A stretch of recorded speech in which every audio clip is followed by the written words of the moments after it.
is the voices. And I want to just tell you a couple of examples. During the Arab Spring, the huge uprising of democratic movements throughout the Arab world, especially in Egypt. Egypt is the fulcrum of the Middle East in a whole bunch of different ways. And the Arab uprising in Egypt has been the most important of all the ones that have gone on so far. And during that time, during the 18 days of the occupation of Tahrir Square, Liberation Square in Cairo, those of us in DC, how many of you are from DC or were in DC in January, February this year? And how many of you were glued to Jazeera English during that time? Yeah, the same people who were in DC were glued 24/7 to Jazeera English. And why? It's because of who it was that we were hearing. Who were the voices? During that time, the Egyptian government of the time, under Mubarak, banned Al Jazeera reporters. They didn't just flee. They stopped appearing on the air. Not the easy thing for Ayman Moulderdine, who's 6.5 feet tall, but he stopped appearing on the air, and they just kept sticking their microphones in the faces of other people and let other people talk. And who were the other people? It was people that were in the square, people who were not in the square, who wanted to go to the square. One of the things that I found extraordinary watching it, and I was glued to it 24/7, was hearing about the taxi drivers. The taxi drivers played this key role, particularly the drivers of the little minibuses that are how poor people, particularly working people in Cairo, get around this enormous city. They played this huge role when the government had stopped the internet and had canceled cell phone service across the city. So nobody could use their ordinary technologies, text messaging and the internet and whatever, to get the word out of when the protests were going to be, where the demonstrations were going to meet. Instead, people went back to old-fashioned means of organizing, passing the word, mouth to mouth, by just telling people. The mosques became important centers, but the taxi drivers and the minibus drivers became a huge component of how people found out what was going on. Somebody would get onto a minibus, tell the driver, the meeting starts at 12 noon and we're going to march to Tahrir Square by such and such a route. They'd get off, 3 more passengers would come on, and the driver would tell the passengers where the meeting was going to be, and that's how the word spread. When I got to Cairo about a month and a half ago, I was there for a while for some human rights work, and one of the things I did immediately was start talking to taxi drivers about what role they played. I wouldn't have ever thought about that, except for the general thing that taxi drivers, like here in DC, are by far the most educated and smartest people around.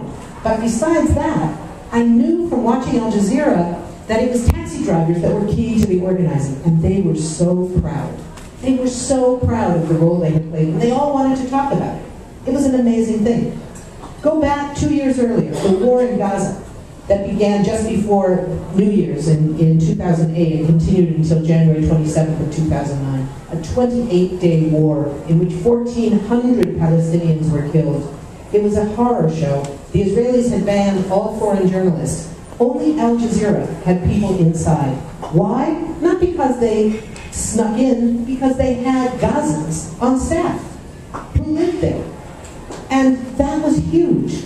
That was a hugely important part of what the coverage looked like. There were a couple of others. There was an extraordinary young reporter in Gaza from the New York Times who was there, but very few. Only those international agencies who had people in Gaza all the time, and Al Jazeera had a whole set of teams with cameras in Gaza that were able to get the word out. So that was a huge part of what it made possible, getting to real people, getting the voices that we don't ordinarily hear. And finally, I just want to mention one other thing that's happening right now. In fact, the news wrote just about an hour and a half ago that the U.S. boat in the international flotilla, the humanitarian flotilla that is aimed at breaking the siege of Gaza, has just left port out of Greece, despite the prohibitions by the Greek government, with an Al Jazeera reporter on board. There are other reporters on board as well, but the first, because this happened last year and 2 years ago in other flotilla ships, it's been Al Jazeera reporters who led the way, who said, yeah, we are reporters, we're not activists, we are reporters. But we've got to be there because the world needs to see this. This is not something we're prepared to say when Israel says, as they just announced yesterday, that any international journalist traveling with the flotilla will be banned from Israel for 10 years, and any Israeli journalist faces arrest. They said, that's not our point. Our point is we are journalists. It's our job to cover the world. We have to bring those voices. And I gotta say, for those of us who have the luxury, really, of watching 24/7 during the flotilla crisis, during the Arab Spring, during Tahrir Square, it is something that you want for all the people in this country. And if there was, and if there were, if I did have a better English teacher, if there were Al Jazeera access in every city in this country, building a movement to challenge U.S. foreign policy, to make it something different than what it is, would be a whole hell of a lot easier than it is now. Thanks.